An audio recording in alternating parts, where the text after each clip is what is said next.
آج کے پروگرام میں ہمارے ساتھ ایک ایسے مہمان موجود ہیں جن کے حوالے سے سوشل میڈیا پر ان کے بڑے فالورز بھی ہیں، لوگ ان کی بات سنتے بھی ہیں، لیکن ساتھ ساتھ ان کے خلاف اعتراضات بھی کیے جاتے ہیں، سوالات اٹھائے جاتے ہیں، اور سوالات اٹھاتے ہوئے ڈیبیٹ کی بات کم کی جاتی ہے، لیکن شاید ایک دوسرے کے خلاف محاذ رائی کی باتیں زیادہ کی جاتی ہیں۔ آپ نے انہیں جانتے بھی ہیں، انہیں سنتے بھی ہیں۔ انجینئر محمد علی مرزا صاحب معروف اسکالر ہیں، وہ آج کے پروگرام میں خصوصی طور پہ ہمارے ساتھ موجود ہیں۔ انجینئر صاحب بہت بہت شکریہ پروگرام میں وقت دینے کا۔ محمد علی مرزا صاحب، اکثر لوگ سوال اٹھاتے ہیں کہ انجینئر محمد علی مرزا صاحب ایک بڑے اچھے مبلغ ہیں، ان کے ایک سٹائل ہے لوگوں کو تک اپنی بات پہنچانے کا، اگر وہ کنٹروورشل نہ ہوتے، کنٹروورسی میں نہ جاتے تو شاید اپنا پیغام زیادہ لوگوں تک پہنچا پاتے، ان کو رکاوٹوں کا سامنا نہ کرنا پڑتا۔ لا حول ولا قوة الا باللہ، اللہم صلی علی محمد وعلی آل محمد۔ ملک صاحب، بہت بہت شکریہ، آپ کا موقع دیا آپ نے تاکہ میری جو گفتگو ہے اور میرا پوائنٹ آف ویو بھی لوگوں تک پہنچ سکے آپ کے پلیٹ فارم کی وساطت سے۔ آپ کی بات بالکل درست ہے، لیکن یہ ایسا ہو نہیں سکتا کبھی بھی۔ اس کی وجہ یہ ہے کہ دنیا میں سب سے اعلیٰ ترین ہستیاں پیغمبروں کی ہوتی ہیں، اور جب پیغمبر بھی دنیا میں آتے ہیں نا تو ان کے ساتھ بھی یہی معاملہ ہوتا ہے کہ ان کے مخالفین اس حد تک کھڑے ہو جاتے ہیں کہ ان کے قتل کے درپے ہو جاتے ہیں۔ اس کا قطعاً یہ مقصد نہیں ہوتا کہ پیغمبروں نے کوئی بات غلط کی یا ان کا انداز غلط تھا۔ اصل ایشو یہ ہے کہ جو سامنے آڈینس ہے نا، وہ اس چیز کو قبول نہیں کرنا چاہ رہی ہوتی۔ ہمارے محبوب صلی اللہ علیہ وآلہ وسلم اعلان نبوت سے پہلے صادق اور امین تھے، لیکن اعلان نبوت کے بعد انہی لوگوں کی وجہ سے آپ کو مکہ شہر چھوڑنا پڑا، حتیٰ کہ سورۃ الانفال میں یہاں تک آیا کہ ابو جہل بھی یہ دعا کرتا تھا کہ اے اللہ، اگر یہ تیرا نبی سچا ہے، قرآن سچا ہے، تو ہم پہ آسمان سے پتھر نازل فرما کہ ہم اس کی دعوت قبول نہیں کر رہے، اور پتھر نازل نہیں ہوتے تھے۔ تو وہ کہتا تھا کہ یہ دیکھ لو، یہ جھوٹا ہے، نعوذ باللہ، اس نے بھائی کو بھائی سے جدا کر دیا، بیٹے کو باپ سے جدا کر دیا۔ بدر کے موقع پر سامنے بیٹا ہے، اس طرف باپ کھڑا ہے، اور قریش کی جمعیت کو توڑ دیا۔ تو اللہ تعالیٰ نے فرمایا کہ جب تک اے نبی ان میں موجود ہو تم، ہم ان پر عذاب نہیں بھیجیں گے۔ ہماری سنت یہ ہے کہ ہم اہل ایمان کو اپنے پیغمبر کے ساتھ نکالتے ہیں اور پھر عذاب دیتے ہیں۔ تو یہ بات کرنا کہ یہ کنٹروورشل تو ضرور بننا ہے۔ آپ دیکھیں اس معاشرے میں آپ سچائی کی بات کریں تو کنٹروورشل تو آپ خود بخود بنیں گے، اور میں نے تو اس پورے سسٹم کو للکارا ہے جو صدیوں سے چندوں کے اوپر چل رہا تھا، فرقہ واریت کے اوپر چل رہا تھا، ایک دوسرے کو کافر کہہ رہا تھا، ایک دوسرے کے ساتھ نفرتیں تھیں، ایک دوسرے کے پیچھے نمازیں نہیں پڑھتے تھے، ایک دوسرے کو چندہ نہیں دیتے تھے۔ اور میں نے یہاں آ کے یہ آواز بلند کی کہ آپ نے صرف علمی اختلاف کرنا ہے، ایک دوسرے کو مسلمان سمجھو، ایک دوسرے کے ساتھ نکاح والے معاملات بھی کرو، ایک دوسرے کو چندہ بھی دو، ایک دوسرے کی مسجدوں میں بھی جاؤ، نفرت نہ کرو، صرف اختلاف رائے رکھو۔ تو ظاہر ہے کہ جن لوگوں نے صدیوں سے اپنی امپائرز کھڑی کی ہوئی تھی، انہیں یہ بات کیسے ہضم ہو سکتی تھی؟ لیکن انجینئر صاحب، کچھ ایسی ہستیاں جن کا احترام آپ بھی کرتے ہیں، ہم بھی کرتے ہیں، لوگ کہتے ہیں کہ اگر ان پر نکتہ چینی نہ کی جاتی تو کہیں بہتر تھا۔ آج اگر ہم بیٹھ کر نکتہ چینی کرتے ہیں، اس سے کئی لوگوں کی دل آزاری بھی ہوتی ہے، ہمیں اسے اوائڈ کیا جانا چاہیے۔ آپ کو یاد ہوگا مولانا مودودی نے خلافت و ملوکیت لکھی، ان پہ ایک بڑا اعتراض اٹھا، انہیں یہ کتاب نہیں لکھنی چاہیے تھی، اگرچہ یہ ریسرچ کی بنیاد پر تھی، لیکن انہیں اس مخالفت کا سامنا کرنا پڑا۔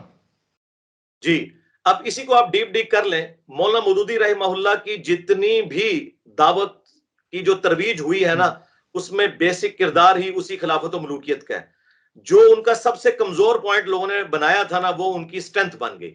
دنیا میں ہمیشہ ایسا ہوتا ہے کہ جو چیز کمزور پوائنٹ کے طور پہ کسی دائی کو بتائی جاتی ہے، وہ اس کی سٹرینتھ ہوتی ہے۔ مودودی صاحب نے اس کو موضوع نہیں بنایا تھا، مودودی صاحب نے ریبٹل کیا تھا۔ اس زمانے میں ایک ناصبی منکرین حدیث میں سے تھا، جب اس نے ایک کتاب لکھی جس میں اس نے یزید اور ان کے والد کا جھوٹا دفاع کرتے ہوئے سیدنا علی اور سیدنا حسین کے اوپر کرٹیسزم کیا، تو ان کو ریبٹل کرتے ہوئے مولانا مودودی نے کتاب لکھی تھی پولیٹیکل سسٹم آف اسلام کے اوپر۔ بیسیکلی انہوں نے خود یہ معاملہ کھڑا نہیں کیا تھا۔ جہاں تک میرا تعلق ہے، کاش میں کسی ایسی دنیا کا باشندہ ہوتا جہاں پہ کربلا نہ ہوئی ہوتی، جہاں پہ نبی علیہ السلام کی وفات کے 50 سال کے بعد ان کی اولاد کو ذبح نہ کیا گیا ہوتا۔ کاش میں کسی ایسی دنیا کا باشندہ ہوتا جس میں جنگ جمل صفین نہروان نہ ہوئی ہوتی۔ تو آپ کی باتیں درست تھیں، اور اس وقت تک بھی درست تھیں جب تک کہ سوشل میڈیا نہیں تھا اور ایک دوسرے کے ساتھ انٹریکشن نہیں ہوتا تھا۔ آج کالج میں، یونیورسٹی میں اگر 10 اسٹوڈنٹس پڑھ رہے ہیں نا، تو ایک بریلوی ہے، تو 2 دیوبندی ہیں، تو 3 شیعہ ہیں، تو آپس میں ایک دوسرے کے ساتھ معاملات کو ڈیبیٹ کرتے ہیں، کلیئر کرتے ہیں۔ ہم جب چھوٹے چھوٹے تھے ہمارے ماں باپ تو دوسری مساجد کے اندر مسالے کی جانے بھی نہیں دیتے تھے، لیکن آج یوٹیوب کی برکت سے، فیس بک اور واٹس ایپ کے ذریعے دوسرے مسالے کی چیزیں ہمارے بچوں کے موبائل فون میں پہنچ چکی ہوئی ہیں. اس کو اوائڈ نہیں کیا جا سکتا. اس میں یہ ہے کہ اب یہ معاملہ تو بگڑ چکا ہے، اب اس کو ٹھیک کرنا ہے. تو ہم ٹھیک کرنے کے لیے کھڑے ہیں. یہ معاملہ اس دن بگڑا تھا جب 2009 میں، آج سے 14 سال پہلے آلموسٹ، ڈاکٹر ذاکر نائک نے کروڑوں مسلمانوں کے دل چھننی کیے تھے یزید کو رضی اللہ عنہ کہہ کر، may اللہ پلیز ود ہم کہہ کر. تو میں نے اس کو ریبٹل کیا تھا 2010 میں. وہاں سے یہ معاملہ شروع ہوا. لوگ ہمارے سروں پہ جوتیاں مارے اور ہمیں رونے پہ بھی پابندی لگائے تو یہ بالکل زیادتی ہے. جائیں گورے کی عدالت میں ہمارا مقدمہ لے جائیں کہ اس کو انیشیٹ کرنے والا کون ہے. ڈاکٹر ذاکر نائک، جن کی میں بہت عزت کرتا ہوں، لیکن چونکہ کروڑوں لوگ ان کی بات سنتے تھے اور انہوں نے ایک بات کی تو ہم نے اس کو ریبٹل کیا. انجینئر صاحب، واقعہ کربلا یقینی بات ہے اسلام کے اندر ایک بہت بڑا سانحہ ہے، ایک حادثہ ہے. اگر اس سے ہٹ کے بھی ہم جو اختلافات ہوئے امت کے اندر، اگر آج کے دور میں انہیں پیش نہ کیا جائے، انہیں اوائڈ کیا جائے تو اتحاد امت ہو سکتا ہے. جب اختلاف ہم پیش کریں گے اس سے امت مزید تقسیم ہوگی. آپ کو لگتا نہیں ایسا ہوا؟ جی، آپ کی بات درست ہے کہ اختلاف کرنے سے امت تقسیم ہوگی، لیکن اگر اختلاف کرنے کے بعد دوسرے بندے کے اختلاف رائے کو مان لیا جائے تو پھر امت تقسیم نہیں ہوگی. خاموشی تو حل ہی کوئی نہیں ہے. جی، یہ آپ سوچ ہی نہیں سکتے اس ماڈرن دور کے اندر کہ آپ مثلا، میں آپ سمجھانے کے لیے بات کرتا ہوں کہ اب سوشل میڈیا کی وجہ سے ماں باپ کے لیے ضروری ہو گیا ہے کہ وہ اپنے بچوں کی تھوڑی بہت سیکس ایجوکیشن کریں. اس کو وائڈ نہیں کیا جا سکتا. جس طرح آپ دیکھیں عامر خان نے ایک بڑا اچھا انہوں نے پرفارمنس دی تھی کہ چھوٹے بچے کس طریقے سے آپ ان کو غیر محسوس طریقے سے ان معاملوں میں ایجوکیٹ کر سکتے ہیں. یہ تو آپ کو کرنا پڑے گا. یہاں پہ بھی جو دینی اختلافات ہیں وہ اس لیول پہ ہیں کہ فرقے بن چکے ہیں، قتل و غارت کا بازار گرم رہا ہے. ہم نے ان اختلافات کو اٹھایا نہیں ہے، بلکہ اختلافات تو پہلے ہی اٹھے ہوئے تھے. ہم نے یہ بتایا یہ کیوں لڑ رہے ہیں، کیوں انہوں نے مسجدیں اپنی الگ کی ہوئی ہیں، کیوں چندہ بک الگ کی ہوئی ہیں، کیوں انہوں نے ٹوائلٹ میں شیعہ کافر کے نعرے لگائے ہیں، کیوں جو ہے وہ سعودیہ اور ایران کی پراکسی وار جو ہے وہ رشیا اور افغانستان کی جنگ کے دوران پاکستان میں امپورٹ ہوئی اور قتل و غارت کا بازار گرم ہوا. یہ تو ہو چکا ہوا ہے. ہم بتا رہے ہیں یہ اس وجہ سے ہوا. خدا کے لیے بچ جاؤ، اس معاملے میں پیچھے ہٹ جاؤ. اس معاملے میں اتنا یہ درست کہہ رہے ہیں اور اتنا یہ درست کر رہے ہیں، اب آگے چلو. ہم لڑا تو رہے نہیں ہیں. دیکھیں ہمارے سٹوڈنٹس وہ وائس سٹوڈنٹس ہیں جو شیعہ کی مساجد میں بھی نماز پڑھتے ہیں، دیوبند کی بھی، بریلی کی بھی، اہل حدیث کی بھی. جبکہ جو لوگ ہمیں مشورے دے رہے ہیں نا فرقوں والے، وہ تو ایک دوسرے کے پیچھے نمازیں پڑھنے کے قائل نہیں ہے، ایک دوسرے کو کافر سمجھتے ہیں، ایک دوسرے کو چندہ دینے کے قائل نہیں ہے. وہ کس منہ سے ہمیں سمجھا رہے ہیں؟ وہ اصل میں یہ کہہ رہے ہیں کہ انجینئر صاحب یہ جو اختلاف ہے اس کو ختم نہ کریں، یہ دراڑیں قائم رہنے دیں اور ہماری چندہ بک چلتی رہے. وہ یہ کہہ رہے ہیں اصل میں. انجینئر صاحب، جو آپ کے ناقدین ہیں وہ یہ کہتے ہیں کہ صحابہ کرام کے حوالے سے، اہل بیت کے حوالے سے ہمیں محتاط رویہ رکھنا چاہیے، جس میں آپ کے حوالے سے کہا جاتا ہے کہ آپ شاید محتاط رویہ اختیار نہیں کرتے. جی، یہ ان کی ایک جنرل سٹیٹمنٹ ہے نا. وہ بتائیں کہ میں جو کچھ بول رہا ہوں وہ قرآن بخاری مسلم میں اگر لکھا ہوا ہے تو سب سے پہلے فتویٰ تو قرآن پہ لگے گا، اس کے بعد بخاری پہ، پھر مسلم پہ. میرا تو نمبر بعد میں آئے گا. اور سب سے زیادہ کرٹیکل احادیث جو ان کو چبھتی ہیں وہ صحیح مسلم کے اندر لکھی ہوئی ہیں. اور امام مسلم نے صحیح مسلم کے شروع ہی میں مقدمے کے اندر لکھ دیا کہ میں یہ کتاب ان لوگوں کے لیے لکھ رہا ہوں کہ جو عوام الناس ہیں، جنہیں یہ نہیں پتا ہوتا کہ صحیح حدیث اور ضعیف حدیث میں کیا فرق ہے، تاکہ وہ اس سے علم حاصل کر سکیں. امام مسلم نے وہ تمام کرٹیکل احادیث جو آج ہمارے ناقدین جن سے چڑھتے ہیں وہ انہوں نے لکھی ہی پبلک کے لیے ہیں. تو آپ مجھے بتائیں میں امام مسلم کی بات مانوں یا چندے اور خیراتوں کے اوپر پلنے والے اور سکول سے جو بھاگ گئے تھے پھر ان کے ماں باپ نے انہیں مجبوراً مدرسے میں داخل کیا، جن بچاروں کا انٹلیکچوئل لیول اتنا تھوڑا تھا، ان کی بات مانوں یا میں امام مسلم کی مانوں؟ اور اگر کوئی کہتا ہے امام مسلم غلط ہے تو پھر تو سنیت پوری وہیں پہ ختم ہو گئی. اور اگر کوئی مجھے غلط کہتا ہے تو مجھ سے پہلے امام مسلم کے اوپر فتویٰ لگائے کہ انہوں نے یہ سارا کنفلکٹ کھڑا کیا. انہوں نے کنفلکٹ نہیں کھڑا کیا، بلکہ انہوں نے پوری ایمانداری کے ساتھ رسول اللہ کی بات امت تک پہنچائی. آج جو شخص یہ کہتا ہے کہ نبی صلی اللہ علیہ وآلہ وسلم نے جو بات امت کو بتائی ہے وہ بات بتانے سے فتنہ کھڑا ہوتا ہے، تو میرے بھائی پہلے تو وہ اسلام کا سرٹیفکیٹ لے. ہم تو شک کرتے ہیں وہ مسلمان ہی نہیں جو رسول اللہ کو ٹیچ کرنے کی کوشش کر رہا ہے. انجینئر صاحب، آپ کس سے متاثر ہیں، کس فرقے سے متاثر ہیں، کس مسلک سے متاثر ہیں، کس مذہبی جو ہے آپ سمجھتے ہیں کہ اس عالم دین نے بڑا آپ کو اٹریکٹ کیا یا آپ کی رہنمائی کی؟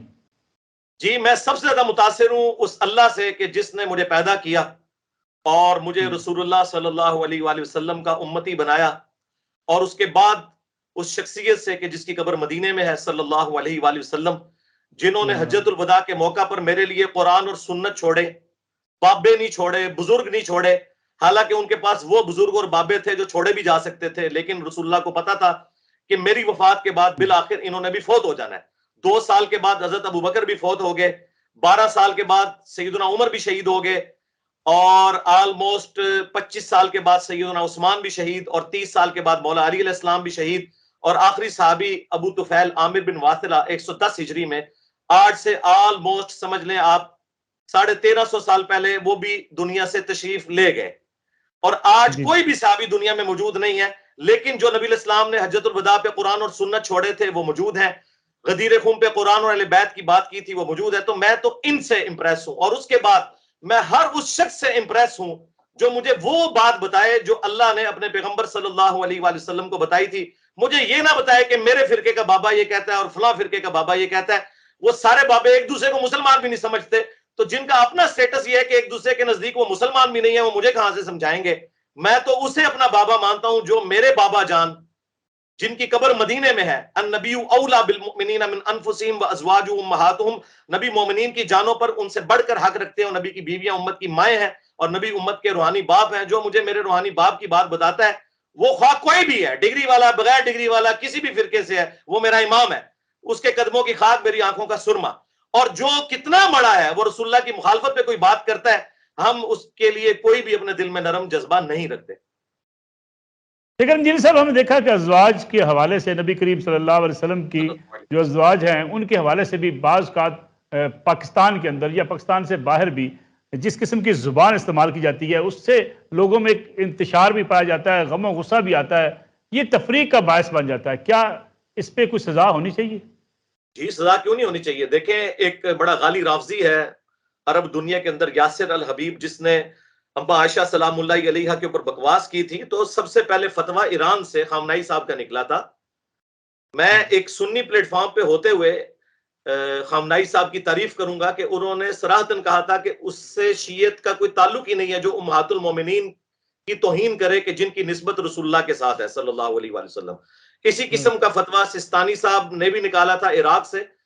یہ جو اس قسم کے شر پسند عناصر ہیں نا، یہ دونوں طرف پائے جاتے ہیں۔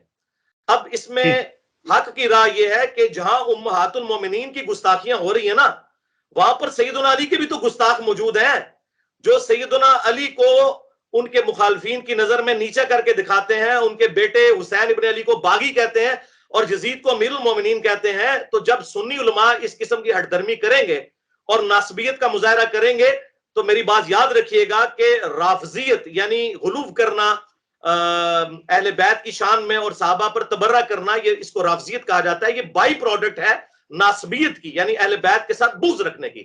آج سے 2 ہفتے پہلے مجھے طارق جمیل صاحب نے فون کیا اور مجھے کہنے لگے بیٹا میں نے ابھی بھی تیرا کلپ دیکھا ہے وہ کہ رافضیت جو ہے یہ بائی پروڈکٹ ہے ناسبیت کی۔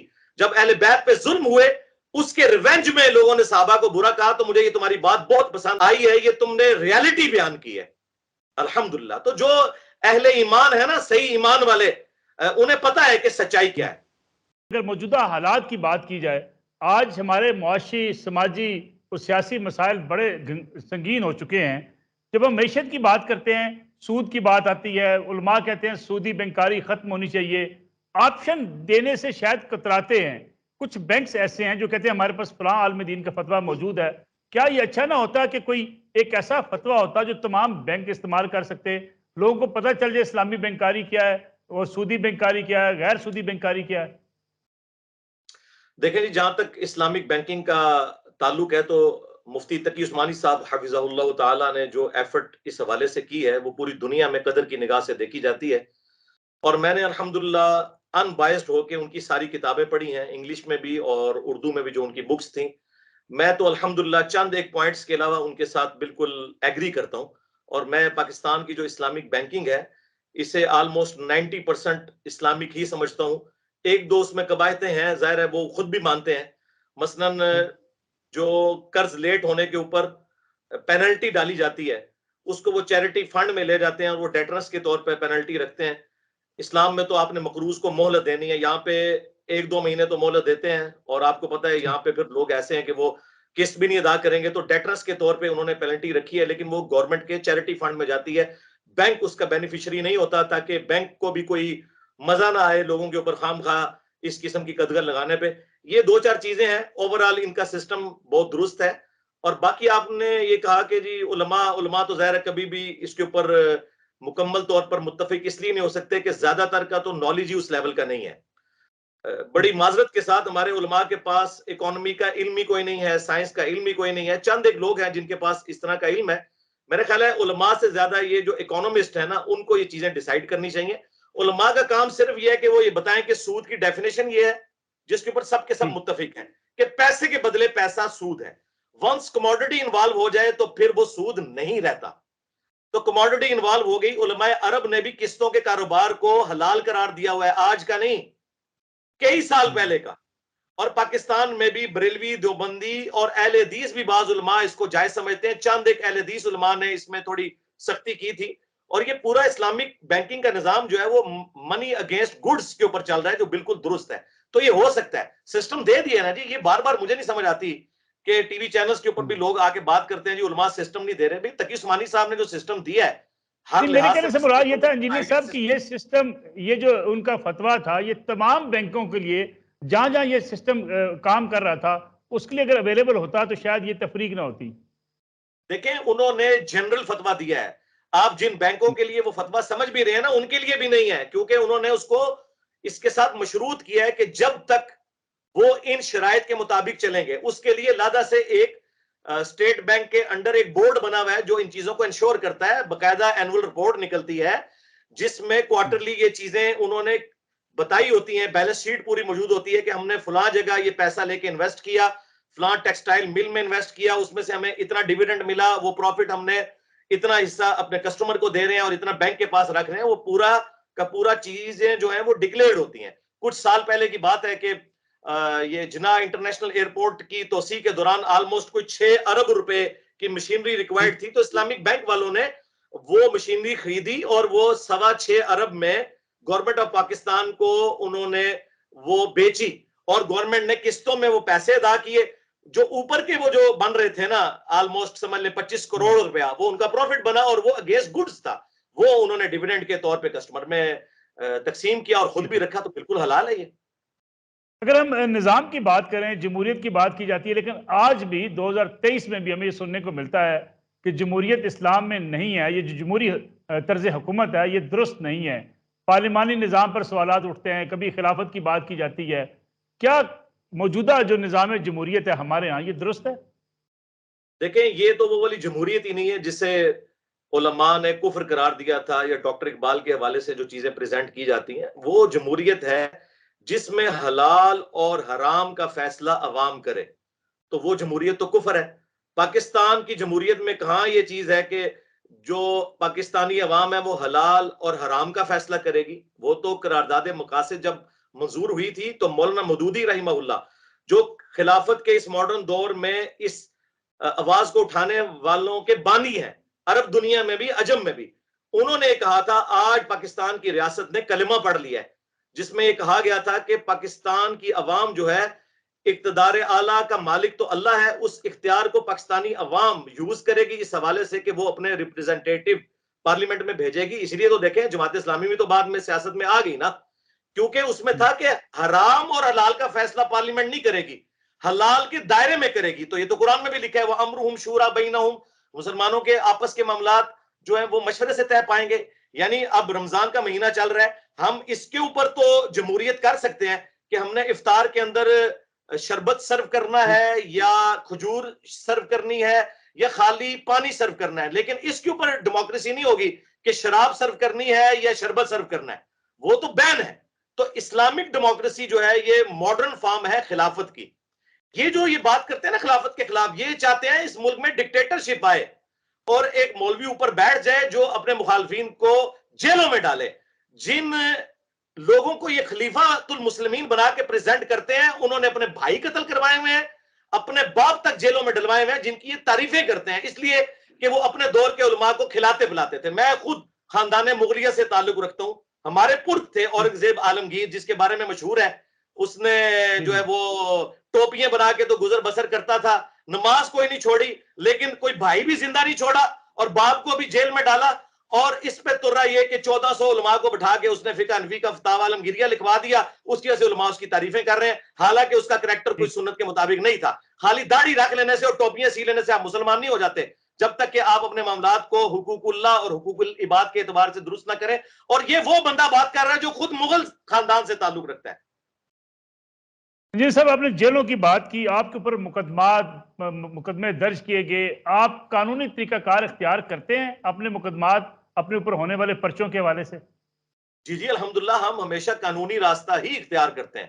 جس کو ہمارے مخالفین شاید یہ سمجھتے ہیں کہ میرے کوئی اسٹیبلشمنٹ میں تعلقات ہیں یا جوڈیشری میں ہے یا پولیس میں ہے، بھائی آپ کے کیسز اتنے فضول قسم کے ہوتے ہیں کہ وہ جوڈیشری نے فارغ ہی کرنے ہوتے ہیں، ایف آئی اے نے وہ کیسز فارغ ہی کرنے ہوتے ہیں.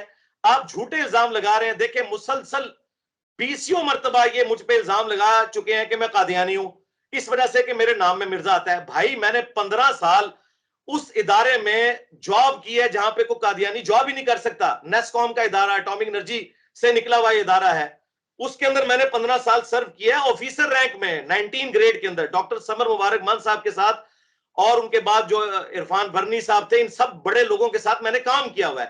اور وہاں پہ بھی میں یعنی آپ سمجھ لیں ادارے لیول کی جو بریفنگز ہوتی تھی میٹنگز کے اندر، اپنی سپیکنگ پاور کی وجہ سے میں دیا کرتا تھا. میرا کردار کسی سے ڈھکا چھپا نہیں ہے. آج بھی میری ساری دوستیاں جو ہیں وہ انہی اٹامک انرجی کے اداروں میں اور فوج کے اداروں کے اندر ہیں. میرے سارے کے سارے دوست انہی اداروں سے تعلق رکھتے ہیں. میں تو ایک سمجھ لیں کھلی ہوئی کتاب ہوں، میری تو سیکیورٹی کلیئرنس ہوتی ہے. اس کے باوجود مجھ پہ بار بار صرف میرے نام میں مرزا آنے کی وجہ سے الزام لگانا. تو اس وقت تو آپ کے جوائنٹ چیف جو ہیں ساحر شمشاد مرزا، ان کو کیوں نہیں قادیانی یہ لوگ کہتے؟ اس لیے کہ ان کو اٹھا کے لے جائیں گے ایجنسیوں کے لوگ، اور میں ایک سافٹ ٹارگٹ بنا ہوں. تو میں اپنا مقدمہ جوڈیشری میں جا کے لڑتا ہوں. اللہ کے فضل سے پہلی اور دوسری پیشی میں یہ ساری کی ساری ایف آئی آر ان کی فارغ ہو جاتی ہیں، اور یہ کہتے ہیں اس نے کروا دیا. یہ سمجھتے ہیں کہ ہم نے جو اینک لگا کے اپنے مقاصد اچیو کر رہے ہیں، تو جوڈیشری میں لوگ جو ہے وہ پاگل بیٹھے ہوئے ہیں، انہیں نہیں پتا کہ یہ کیا جملے لکھے ہوئے ہیں. اب بھی جو انہوں نے ایک ایف آئی آر کٹوائی ہے، اس طرح کے جملوں پہ ایف آئی آر فارغ ہو چکی ہوئی ہیں پہلے. پھر بار بار یہ جو ہے نا جان بوجھ کے دباؤ ڈال کے بندے لے جاتے ہیں تھانے کے اندر، ان کے پر دباؤ ڈالتے ہیں، پھر وہ بےچارے کاٹتے ہیں، پھر انہیں تو پتہ ہی ہوتا ہے کہ فارغ تو ہو جانی ہے. وہ دونوں پارٹیوں کو خوش کرتے ہیں. آپ کو پتہ ہے ہمارے ملک میں اس طرح تو ابھی پولیس اتنی مضبوط نہیں ہوئی کہ پریشر لے سکے ان مولویوں کے، تو وہ طریقے سے اپنے معاملات کو لے کے چلتی ہے. تو میں نے کبھی ایکسٹرا جوڈیشل معاملہ نہیں کیا، ورنہ یقین کریں میرے سر کی قیمت رکھی ہے نا اس مولوی نے. اس ماڈرن دور کے اندر جب ہم ابھی گرے لسٹ سے نکلے ہیں، ایف اے ٹی ایف کی تلوار ابھی بھی لٹک رہی ہے، اور انٹرنیشنل میڈیا جو ہے وہ ایڑیاں اٹھا اٹھا کے دیکھ رہا ہے اور مجھے کہہ رہا ہے جی آپ مجھے انٹرویو دیں. مجھے بتائیں اس وقت سب سے زیادہ فالوئنگ جو اس پلانٹ ارتھ کے اوپر دعوت و تبلیغ کے اعتبار سے ہمارے پلیٹ فارم کی ہے، میں اگر انٹرنیشنل میڈیا کو یہ بتا دوں کہ اس ملک کے اندر کس طرح قانون کی دھجیاں بکھیری جا رہی ہیں، تو دوبارہ پاکستان گرے لسٹ میں نہیں چلا جائے گا. تو میں تو اتنے ذمہ لیکن داری کیا کا سمجھ اپنے خلاف قتل کا فتویٰ لگوانے والے کے خلاف آپ کارروائی نہیں کریں گے؟ جی کی ہوئی ہے جی، اپنے پراپر طریقے سے ڈی پی او کو باقاعدہ اپلیکیشن دی ہوئی ہے، ان کو پورا مقدمہ ان کے اوپر اس اعتبار سے سائبر کرائم والوں سے بھی رابطہ کیا ہوا ہے. وہ قانونی ہم اپنے معاملات کو لے کے چل رہے ہیں اور انتظار کر رہے ہیں ہم اس بات کا کہ قانون جو ہے حرکت میں آئے گا. ہم ان سارے معاملات کو اپنے وکلاء کے ذریعے لے کے چل رہے ہیں، آپ بے فکر رہیں. ایسا نہیں ہے کہ ہم نے اس معاملے کو ان اٹینڈڈ چھوڑا ہوا ہے. انجینئر صاحب، پہلے ہم مذہبی تفریق کا شکار تھے، مذہبی انتہا پسندی کا شکار تھے. آج کل ہم سیاسی انتہا پسندی کا شکار ہیں. ایک دوسرے کے خلاف فتوے ہم سیاسی معاملات میں لگاتے ہیں، ایک دوسرے سے لڑنے کی باتیں کرتے ہیں، ڈائلاگ نہیں ہوتا، اور ایک دوسرے کو کرپٹ، چور، ڈاکو کو کیا کچھ نہیں کہا جاتا ہر روز. جی جی تو آپ کا اگر چینل اس کا وزن اٹھا سکے تو میں اس کی ریزن ان لوگوں کو بتاؤں گا جو جی جی آج ہمیں آ کے یہ بھاشن دے رہے ہیں کہ ایسا نہیں ہونا چاہیے. پاکستان میں جو دو طاقتور ادارے ہیں، جوڈیشری اور اسٹیبلشمنٹ، بیسیکلی یہ لوگ سب سے بڑی ریزن ہے ان تمام تفریقوں کی. کیونکہ یہی لوگ نیریٹو بناتے ہیں میڈیا میں، پہلے ایک کو ہیرو بناتے ہیں، پھر اسے زیرو ثابت کرنے کے لیے ٹرینڈز چلاتے ہیں، پھر دوسرا ہیرو کھڑا کرتے ہیں. تو اب یہ جو بگاڑ تھا 70 سال کا، جو ہمارے ایکس آرمی چیف نے اپنی آخری تقریر میں خود مان کے گئے ہیں، اب ڈھکی چھپی بات نہیں رہی ہے. اور بلکہ اب یہ جو موجودہ آرمی چیف ہیں، انہوں نے تو بڑے محتاط طریقے سے معاملات کو اس حوالے سے لے کے چل رہے ہیں کہ ہم اے پولیٹیکل رہیں گے اور یہ ساری کی ساری چیزیں ہیں. لیکن میرے بھائی جو 70 سال کا بگاڑ ہے وہ 70 دنوں میں 70 مہینوں میں تو ٹھیک نہیں ہوگا. تو میں اس میں قصوروار پہلے نمبر کے اوپر دو اپنے ان بڑے اداروں کو سمجھتا ہوں، اس کے بعد پولیٹیشنز کو مانتا ہوں، اور اس کے بعد مولویوں کو۔ لیکن کیا سیاستدان اگر صبر و تحمل کا مظاہرہ کریں؟ ہم نے ماضی میں دیکھا پیپلز پارٹی اور مسلم لیگ نواز قریب آئے، انہوں نے ایک معاہدہ کیا، لندن میں جا کے ایک معاہدہ کر لیا گیا، لیکن اس کے بعد پھر ہم نے دیکھا کہ نفرت اتنی پیدا کی گئی کہ آج سیاسی طور پہ بات چیت بھی نہیں ہو سکتی۔ نہیں، پیپلز پارٹی اور نون لیگ تو بات چیت کرنے کے لیے تیار ہے۔ جب آپ بات چیت کرنے سے انکاری ہونے کی بات کرتے ہیں تو وہ صرف ایک ہی بندہ ہے جو انکاری ہے، ہاں، جو زمان پارک میں بیٹھے ہوئے ہیں، خان صاحب، ہمارے محبوب لیڈر۔ سیاستدان وہ نہ بھی ہوتے ہیں، ہماری ان کے ساتھ جذباتی ایفیلیشن ہے 92 کے ورلڈ کپ کی وجہ سے۔ میں اس وقت میٹرک کے میرے پیپر تھے اور ہم وہ ورلڈ کپ دیکھتے تھے، ہمارے تو وہ قومی ہیرو تھے، تو پہلے نمبر کے اوپر تو وہ ذمہ دار ہیں جی، ان کے علاوہ تو ہر بندہ بیٹھنے کے لیے تیار ہے۔ خان صاحب بات چیت کرنے کو تیار نہیں ہے، باقی تو بات چیت کرنے کو تیار ہیں۔ عمران خان صاحب کی یہ طرز سیاست کبھی تبدیل ہوگی؟ تبدیل انہیں کرنا ہوگی جی، سیدھی سی بات ہے، کیونکہ دیکھیں گراؤنڈ ریالٹیز یہ ہیں کہ ہر آنے والا دن عمران خان صاحب کے لیے مشکل ثابت ہو رہا ہے، یہ تو آپ کو حالات و واقعات سے اندازہ ہو چکا ہے۔ تو انہیں یہ طرز سیاست اپنی بدلنی ہوگی، جس طرح کہ آپ سن رہے ہیں، چونکہ اب یہ ہو سکتا ہے خان صاحب اس کا ڈینائل کر دیں، لیکن سننے کی بات تو یہ ہے کہ سراج الحق صاحب اس وقت کردار بیچ میں کوئی ادا کر رہے ہیں اس حوالے سے، اور میرا خیال ہے وہ ایک جو بیک ڈور ڈپلومیسی ہے وہ شروع تو ہو گئی ہے۔ خان صاحب کو اندازہ ہو گیا کہ زیادہ عرصہ یہ معاملات اس طرح چلیں گے نہیں، تو انشاءاللہ تعالی مجھے اللہ سے امید ہے کہ خان صاحب کا دل نرم ہوگا اور وہ بیٹھنے کے لیے تیار ہوں گے۔ دیکھیں نبی الاسلام تو یہودیوں کے ساتھ بھی بیٹھے ہیں، مساق مدینہ کیا ہے، اور خان صاحب دوسری طرف تو یہ کہتے تھے ہم انڈیا کے ساتھ بھی اور رشیا کے ساتھ بھی اور پیرلل میں امریکنز کے ساتھ بھی بیٹھیں گے۔ تو بھائی جو آپ کے پاکستانی سیاستدان ہیں ان کے ساتھ آپ کیوں نہیں بیٹھتے؟ وہ کہتے ہیں یہ چور ہیں۔ تو جو چائنا میں اور جو امریکہ میں لوگ بیٹھے ہوئے ہیں وہ کیا ولی اللہ ہے؟ کیا ان لوگوں نے پاکستان کو نقصان نہیں پہنچایا؟ چائنا ہمارا بہت بڑا محسن ہے، لیکن یہ بھی حقیقت ہے کہ چائنا نے اگر ہماری کوئی ڈیفنس کے پوائنٹ آف ویو سے کوئی ہیلپ کی ہے نا تو 10 گنا پرائز کے اوپر کی ہے، وہ بھی بینیفیشری ہیں ہمارے، ہم نے بھی بہت کچھ ان کو دیا ہے تو تب انہوں نے ہماری ہیلپ کی ہے۔ میں کوڈ ورڈز میں بات کر رہا ہوں چونکہ میرا ایک ذمہ دار ادارے کے ساتھ تعلق رہا ہے، اس لیے میں وہ اس سے آگے بات نہیں کر سکتا۔ اور امریکہ نے ہمارے ساتھ کیا کچھ نہیں کیا، تو اگر امریکہ کے ساتھ بیٹھ سکتے ہیں کہ جنہوں نے ہمیں ہر موقع کے اوپر دھوکہ دیا، تو اور خود اب خان صاحب بھی کہہ رہے ہیں کہ رجیم چینج انہوں نے کروائی، اور پھر ساتھ خان صاحب نے وہاں پہ ایک فرم بھی ہائر کی ہوئی ہے لابنگ کے لیے، تو بھائی یہ تو آپ کے اپنے پاکستانی مسلمان بھائی ہیں یار، ان کے ساتھ بھی بیٹھ جاؤ، ان کو کم از کم یہودوں نصارہ سے بدتر تو نہ یار سمجھو۔ یہ سب جو غیر ملکی طائف ملتے ہیں، توشہ خانہ اس کی مثال ہے، جسے لوگ طائف لے لیتے ہیں اس کی کم قیمت پر، کیا اسلام اس کی گنجائش موجود ہے؟ پہلے وقتوں میں بھی صحابہ کرام کے دور کے اندر بھی مختلف ممالک سے مختلف وفود سے طائف دیے اور لیے تو جاتے تھے۔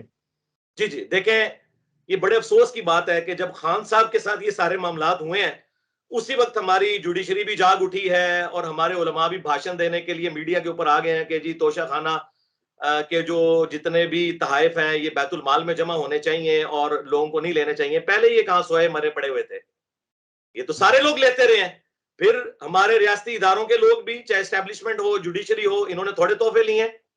تو میرے خیال ہے یہ اگر یہ بات ہے تو آپ نے دیکھا ہے جو لاہور ہائی کورٹ نے لسٹ مانگی ہے اس میں تو بڑے بڑے شرفاء بھی ننگے ہو گئے ہیں اور وہ اب آ کے جسٹیفائی کر رہے ہیں۔ تو یہ باتیں پہلے بھی ہونی چاہیے تھی، چلے دیر آئے درست آئے۔ تو شرعی حکم تو یہ ہے کہ بخاری مسلم دونوں میں حدیث موجود ہے، نبی علیہ السلام نے عاملین زکوٰۃ کو بھیجا، اور سورہ التوبہ کی آیت نمبر 60 ہے کہ جو عاملین زکوٰۃ ہیں، جو زکوٰۃ جا کے کلیکٹ کرتے ہیں مویشیوں کی اور باقی چیزوں کی، ان کی تنخواہیں بھی بیت المال سے جائیں گی۔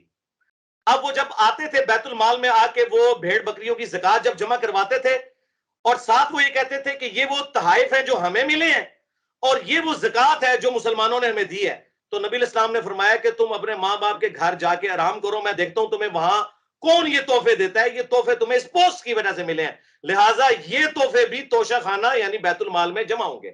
اسلام کے پوائنٹ آف ویو سے میرے بھائی توشہ خانہ میں جتنی بھی چیزیں آئیں گی وہ اسٹیٹ آف پاکستان ان کی مالک ہے، وہ کوئی بھی آدھی قیمت کے اوپر نہیں لے سکتا۔ یہ قانون اگر بنا بھی ہوا ہے یہ اسلام کے بالکل خلاف ہے، اس قانون کو فوراً چینج ہونا چاہیے۔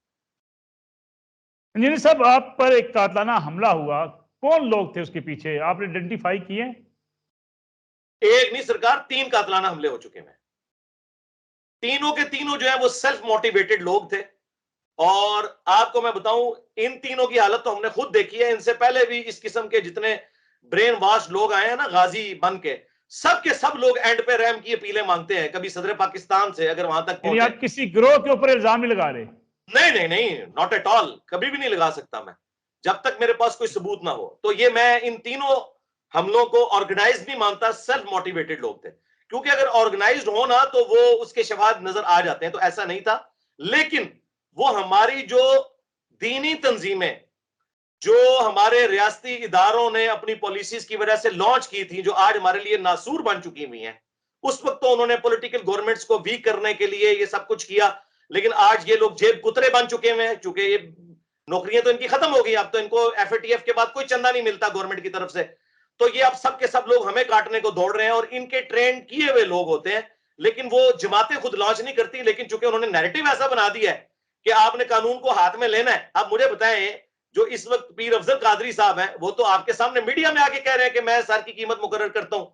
اتنی دیدہ دلیری, اور ہمارے سارے ادارے سوئے پڑے ہوئے ہیں اور ہمیں کہہ رہے ہیں جی آپ کاروائی کریں. یہ تو سو موٹو خود لینا چاہیے ان اداروں کو. ہم نے تو کی بھی ہے قانونی کاروائی, ہم وہ بھی کر کے دیکھ لیتے ہیں کہ آپ لوگ کیا کر لیکن لیں کیا گے. ان حالات میں آپ کو اپنی سیکورٹی نہیں رکھنی چاہیے؟ جی اللہ کے فضل سے ان حالات کے سٹارٹ ہوتے ہی ہم نے اپنے سیکیورٹی کے معاملات رکھے ہوئے ہیں 2017 سے. اللہ کے فضل سے رکھے ہوئے ہیں. میں پچھلے 2 سال سے کسی مسجد میں نماز نہیں پڑھتا, میری نماز گھر میں ہوتی ہے. اور میرا جو گھر بھی ہے وہ یعنی ایک کوئی فکس جگہ نہیں, میری 4 مختلف جگہ ہیں, اور وہ مختلف اوقات میں. میرے اسلام آباد میں بھی ایک گھر موجود ہے, تو میری موومنٹ بھی انڈکلیئرڈ ہوتی ہے, اور اس طرح کے معاملات بھی انڈکلیئرڈ ہوتے ہیں. میں نے اپنی سیکیورٹی بھی رکھی ہوئی ہے اللہ کے فضل سے. لیکن کچھ اطلاعات ہیں کہ آپ بائک پر سفر کرتے ہیں, ان حالات میں سیکورٹی بڑی مشکل ہو جاتی ہے. جی وہ بائک پہ اگر میں سفر کرتا ہوں تو وہ تو میرا مسئلہ ہے نا جی, میں سفر کرتا ہوں یا نہیں کرتا, یا کب کرتا ہوں, یا کس وقت کرتا ہوں. یہ تو نہیں کہ میں بائک لے کے تو نوجوانوں کی طرح گھومتا رہتا ہوں, اس طرح تو بالکل نہیں ہوتا. میری موومنٹ کا جب میں بائک پہ سفر بھی کر رہا ہوں کوئی مجھے پہچان بھی نہیں سکتا. میرے ساتھ کوئی ایک بائک والے تو نہیں ہوتے, کتنے بائک والے ہوتے ہیں. جس طرح آپ کے امیر لوگوں کے ساتھ 4-5 کاریں چلتی ہیں, وہ پتہ ہی نہیں چلتا کس کار میں بیٹھے ہوئے ہیں. تو میری موومنٹ تو انڈکلیئرڈ ہوتی ہے. اور پھر میں جن جگہوں پہ بھی ہوں ساری جگہوں پہ میں نے CCTV کیمرے لگائے ہوئے ہیں, اور ہم لوگوں نے ہر چیز انڈر آبزرویشن رکھی ہوتی ہے. باقی یہ جو لوگ ہمیں مشورے دے رہے ہیں نا کہ ہم ملک چھوڑ کے چلے جائیں, یہ بالکل غلط بات کر رہے ہیں. اس کا مطلب سمجھ رہے ہیں کیا ہے؟ اس کا مطلب یہ ہے کہ آپ انٹرنیشنل دنیا کو یہ سبق دینا چاہ رہے ہیں کہ پاکستان اس قابل ہی نہیں ہے کہ یہاں کوئی بندہ رہ سکے. یہاں پہ اتنے مذہبی جنونی ہے, تو پاکستان کے اندر کس نے آ کے انویسٹمنٹ کرنی ہے؟ میرے لیے تو کوئی مسئلہ نہیں. انجینئر میرے محمد 2 علی. چھوٹے بھائی جو ہے نا وہ جی نیشنلٹی جی ہولڈر ہیں انگلینڈ کے, وہاں پہ سیٹلڈ ہیں. وہ تو 4-5 سال سے میری منت مار رہے ہیں, لیکن میں نہیں جا رہا, کیونکہ اگر میں چلا گیا تو یہاں تو لاکھوں لوگوں کے حوصلے ٹوٹ جائیں گے. مولوی یہ دندراتے پھریں گے. انشاءاللہ تعالی یہ اپنی قبروں میں جائیں گے, اور اسی غم کے ساتھ کہ انشاءاللہ یہ کبھی کامیاب نہیں ہوں گے. میرا جینا مرنا جو ہے وہ پاکستان میں انشاءاللہ تعالی. انجینئر محمد علی مرزا صاحب نے کبھی سوچا کہ ایک مذہبی سیاسی جماعت بنا لینی چاہیے؟ Not at all. ہم تو پہلے ہی رجے ہوئے جی ان مذہبی سیاسی جماعتوں سے. اور اگر میں کوئی ہمدردی کے جذبات کسی جماعت کے لیے رکھتا ہوں تو وہ جماعت اسلامی ہے. میرا تو اصول یہ ہے کہ ہم جو آلریڈی لوگ کام کر رہے ہیں ان کو ہم سپورٹ کرتے ہیں, ان کے ہاتھ مضبوط کرتے ہیں. میرے پاس لوگ آئے ہیں, کروڑوں روپے آفر کیا ہے کہ جی آپ یہ غریبوں میں تقسیم کریں. میں کہتا ہوں جی جائیں, الخدمت فاؤنڈیشن ہے جماعت اسلامی کی, عیدی فاؤنڈیشن میں جائیں, آپ شوکت خانم میں جائیں, ان کو پیسے دیں. میں نے یہ کام نہیں کرنا, جو آلریڈی کام کر رہے ہیں ہم انہیں سپورٹ کریں گے. تو ہم پولیٹیکل محاذ کے اوپر بھی جماعت اسلامی کو سپورٹ کرتے ہیں. اور اسی طریقے سے جو دینی مذہبی جماعتیں اور بھی دعوت کا کام جو کر رہی ہیں, ڈاکٹر سرار صاحب کی جماعت, میں ہر والے سے انہیں سپورٹ کرتا ہوں. تبلیغی جماعت کا میں سب سے بڑا سپورٹر ہوں, باوجود اس کے کہ مجھے ان سے بنیادی اختلافات ہیں. لیکن میں اس ماڈرن دور میں بہت بڑی نعمت سمجھتا ہوں امت مسلمہ کے لیے تبلیغی جماعت کو. ہر معاملے میں میں ان جماعتوں کو سپورٹ کرتا ہوں. میرا کوئی ارادہ نہیں, نہ کوئی مسجد بنانے کا, نہ کوئی چندہ بک, نہ کوئی مدرسہ. یہ سب کا سب معاملہ جو ہے یہ سوشل میڈیا کے ذریعے چل رہا ہے. انہی کے پیچھے ہم نمازیں پڑھتے انجینئر ہیں, انہی کو دیتے ہیں. جی جی انجینئر صاحب, اس وقت جو موجودہ حالات ہیں, کچھ علماء آپ کے خلاف بیان بازی بھی کرتے ہیں. کیا ایسا نہیں کہ آپ ان کے پاس چل کر چلے جائیں, بڑے دل کا مظاہرہ کریں, بات چیت کریں, ڈائلاگ کریں, کیونکہ ڈائلاگ نہ ہونے سے تو لڑائیاں ہوتی ہیں. یعنی آپ یہ کہہ رہے ہیں کہ سلمان تاثیر صاحب جو ہے چل کے ممتاز قادری کے پاس چلا جائے, آپ یہ مجھے مشورہ دے رہے ہیں؟ تو یہ میں کہہ لوگ رہا تو ہوں نہیں. ہشام علیہ ظہیر صاحب ہوں, میرے ابتسام بھائی علیہ ظہیر صاحب ہوں. آپ چھوڑ دیں, اس وقت پاکستان میں درجنوں DPOs ہیں جو میرے سٹوڈنٹس ہیں, ٹھیک. اور جب کبھی کوئی جیلم میں نیا DPO آتا ہے وہ ملاقات کے لیے کہتا ہے تو میں انکار کر دیتا ہوں بھی سیکیورٹی ایشوز ہیں. جس نے ملنا ہے مجھے آگے اکیڈمی میں ملے. تو میں تو اپنے قریبی لوگوں کو نہیں مل پاتا, تو ان کو میں کیسے ملوں؟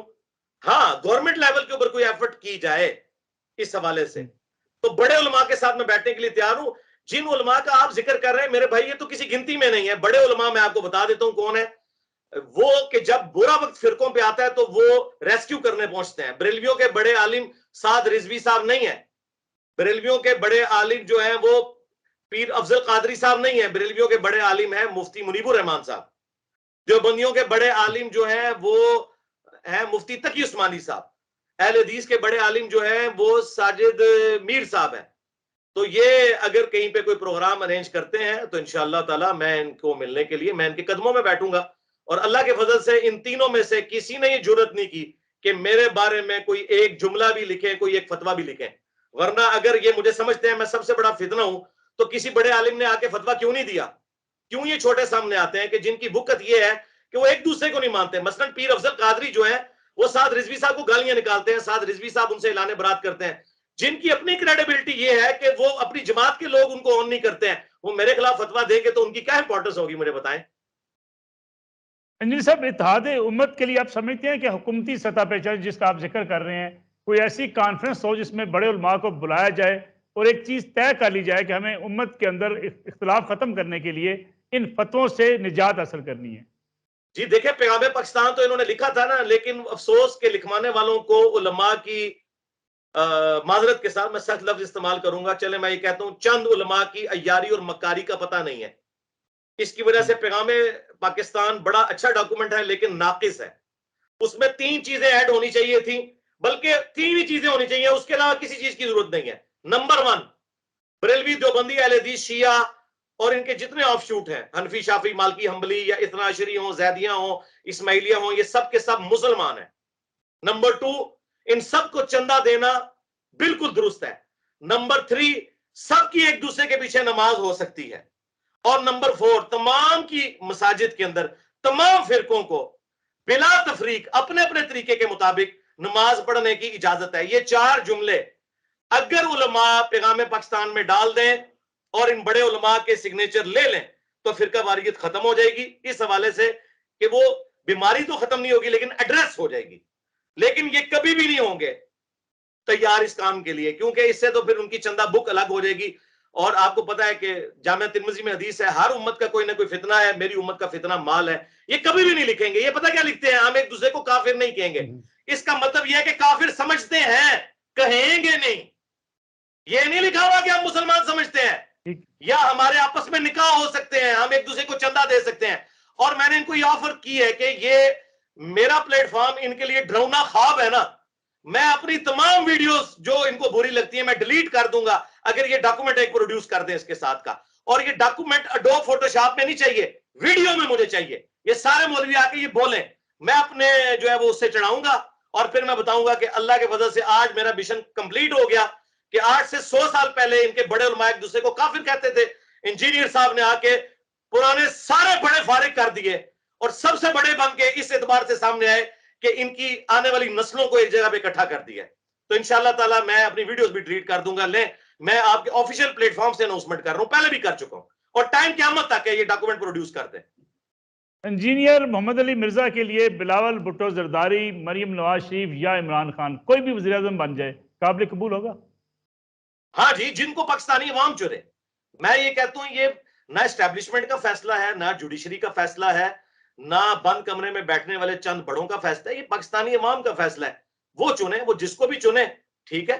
ہاں اختلاف ہو سکتا ہے کسی کو, آپ اختلاف کو پھر اختلاف رائے کے لیے رائے عامہ ہموار کریں گے.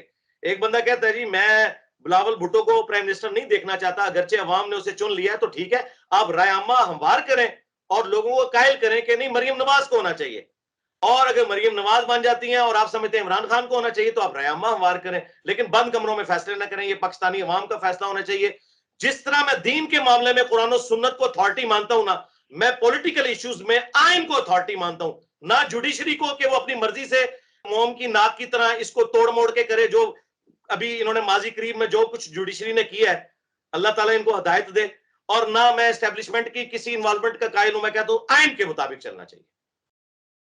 کچھ لوگ کچھ علماء یہ اعتراض کرتے ہیں بلاول بھٹو زرداری یا عمران خان صاحب ان کی داڑھی نہیں ہے، مریم نواز شریف صاحبہ خاتون ہیں، اس لیے انہیں حکمرانی کے منصب پر فائز نہیں ہونا چاہیے۔ بعض سخت علماء یہ بات کرتے ہیں۔ جی تو میں اللہ تعالیٰ نے میرے جیسی چیز دنیا میں چھوڑی ہی نہیں علماء کے لیے نا۔ ان سے پوچھیں کہ داڑھی منڈانا اگر گناہ ہے تو جھوٹ بولنا یہ بڑا گناہ ہے یا داڑھی منڈانا؟ تو یہ کہیں گے جھوٹ بولنا، کیونکہ اس کے بارے میں تو قرآن میں وعید آئی ہے لعنت اللہ علی الکاذبین، اور جھوٹ بڑے گناہوں میں سے ہے۔ تو وہ تو علماء جو ہے ممبر کے اوپر آ کے بولتے ہیں، ان کے قول و فعل کے اندر تضاد ہے۔ یعنی جھوٹے شخص کے پیچھے نماز ہو جاتی ہے اور بغیر داڑھی والے کے پیچھے نہیں نماز ہوتی، اور داڑھی تو سرے سے امامت کی شرط بھی نہیں ہے۔ صحیح مسلم میں 4 شرائط آئی ہیں کہ قرآن کا علم، قرآن میں برابر ہو تو سنت کا علم، سنت میں برابر ہو تو جس نے پہلے ہجرت کی یعنی جو دین میں سینئر ہے، اور اس میں بھی برابر ہو تو پھر عمر دیکھی جائے گی۔ تو قرآن و سنت کا علم یہ تو نہیں ہے کہ آپ نے داڑھی اور پگڑی رکھی ہوئی ہے اور آگے جھوٹ بول رہے ہیں، عوام کو دھوکہ دے رہے ہیں، آپ کے قول اور فعل میں تضاد ہے، اور آپ کو داڑھی کی وجہ سے یہ سرٹیفکیٹ مل گیا کہ آپ پرائم منسٹر یا صدر کے عہدے پہ بیٹھنا چاہ رہے ہیں۔ تو یہ سارے معاملات جو ہیں یہ بعد کے ہیں۔ داڑھی کا نہ تو امامت کے ساتھ کوئی تعلق ہے، نہ پرائم منسٹر بننے کے ساتھ کوئی تعلق ہے۔ یہ کیا ہے کہ ایک بندہ قتل و غارت کروا رہا ہے صرف داڑھی کی وجہ سے، اس کے پاس یہ سرٹیفکیٹ ہے کہ وہ اپنے بھائیوں کو قتل کر دے، اپنے باپ کو جیل میں ڈال دے، اور وہ اورنگزیب عالمگیر جو میرا دادا لگتا ہے کیونکہ میں بھی مغل ہوں، اور اس کی آپ اس کو رحیمہ اللہ کہتے ہیں جی، ٹوپیاں بناتا تھا جی، وہ کرے کوئی نماز نہیں چھڑی تے کوئی بڑا بھی نہیں زندہ چھڑیا۔ انجینئر صاحب آخری سوال آپ سے، موجودہ مسائل میں سب سے بڑا مسئلہ کیا ہے اس وقت جن حالات سے ہم گزر رہے ہیں؟ اس وقت سب سے بڑا مسئلہ لیک آف کانفیڈنس ہے، ایک ادارے کا دوسرے ادارے کے اوپر، سیاست دانوں کا عوام کے اوپر، عوام کا سیاست دانوں کے اوپر، اور معذرت کے ساتھ اس کی ریزن سب سے بڑی ہے انکمپیٹنسی۔ مجھے یہ بات ماننے میں کوئی آر نہیں ہے، لوگ تو بڑی تعریف کرتے ہیں جی پاکستانی نیشن جو ہے وہ یہ بالکل ہوگی۔ Pakistani nation as a nation کوئی بڑے لوگ نہیں پیدا کیے، جتنے بڑے لوگ پیدا ہوئے ہیں وہ انڈیویجولز ہیں، وہ اس سسٹم کی آؤٹ پٹ نہیں ہے۔ مولانا مودودی اس سسٹم کی آؤٹ پٹ نہیں ہے، ورنہ ایک مودودی اور پیدا ہو جاتا ہے۔ ڈاکٹر اسرار اس سسٹم کی آؤٹ پٹ نہیں ہے، ورنہ پوری امت مل کے ایک ڈاکٹر اسرار پیدا کر لیتی ہے۔ یہ سب انڈیویجول ٹیلنٹ ہے، جس طرح کرکٹ میں بھی انڈیویجول ٹیلنٹ ہے۔ سسٹم کی آؤٹ پٹ اگر کوئی ٹیم ہے تو آپ دیکھیں آسٹریلیا کی ہے جو مسلسل ورلڈ کپ جیت رہے ہیں، 3 ورلڈ کپ انہوں نے مسلسل جیتے، یہ سسٹم کی آؤٹ پٹ ہے۔ تو ہماری انکمپیٹنسی ہر ادارے میں، جوڈیشری میں، اسٹیبلشمنٹ میں، سیاست دانوں میں انکمپیٹنٹ لوگ بیٹھے ہوئے ہیں جن کو ان کی اہلیت سے بڑھ کے مل گیا ہوا ہے۔ بہت بہت شکریہ انجینئر محمد علی مرزا صاحب، پروگرام میں آپ نے وقت دیا۔ ناظرین، انجینئر محمد علی مرزا ممتاز اسکالر ہمارے ساتھ موجود تھے۔ آپ اختلاف کر سکتے ہیں، ان کی کسی رائے سے اختلاف کر سکتے ہیں، لیکن جو باتیں وہ کرتے ہیں دو ٹوک بھی کرتے ہیں اور ڈنکے کی چوٹ پر بھی کرتے ہیں۔ یہی سوسائٹی کی خوبصورتی ہوتی ہے کہ جب ہم ڈائلاگ کی بات کریں یا اپنی رائے کا اظہار کریں جس کو ہم درست سمجھتے ہیں اس کا کھل کر اظہار کریں، لیکن بدقسمتی کے ساتھ ہمارے ہاں یہ کلچر اب کم ہوتا جا رہا ہے۔ ہم ڈائلاگ نہیں کرتے، ہم بات چیت نہیں کرتے، بلکہ ہم ایک دوسرے کو مرنے اور مارنے پر تل جاتے ہیں، جس سے ہمیں بچنا ہے۔ اجازت دیجیے، اللہ حافظ۔